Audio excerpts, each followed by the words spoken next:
Os participantes nesta travesía percorrerán as 7 millas que separan a Praia do Confín, no Grove, do areal ribeirense de Coroso, moitos deles sen neopreno. Unha proba dura que pretende simbolizar tamén a dureza do dano cerebral adquirido, tanto para os afectados como para as súas familias.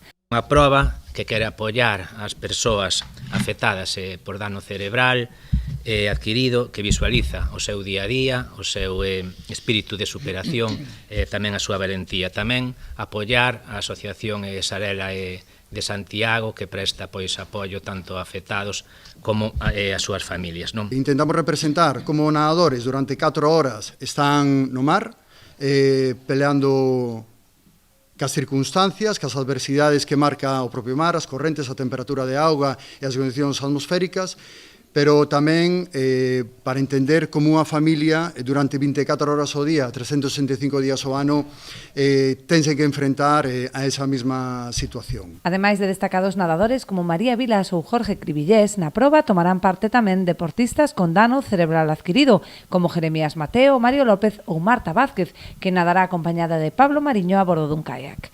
Eu teño desea agradezo que confiarades en min, co voluntario que me vai a acompañar de nado, que xa me acompañou en outras probas.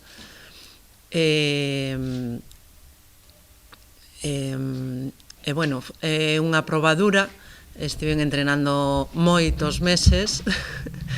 Visibilizar, non? Que é importante a axuda, creo que se visibiliza bastante ben con isto, non? Un kayak é un acompañante, pero quen pasa frío, quen vai a facer o esfuerzo, quen vai a pasar as penurias na agua, vai ser Marta. Nos simplemente acompañamos, pero supoño que como as familias, como os amigos, o estar aí e acompañar fai que un se sinta orgulloso solo simplemente de que te dicen remar a teu lado. Por iso que anímote a que o fagas, que vas chegar seguro, e agradecer iso, que toda a xente que nos acompañe, non?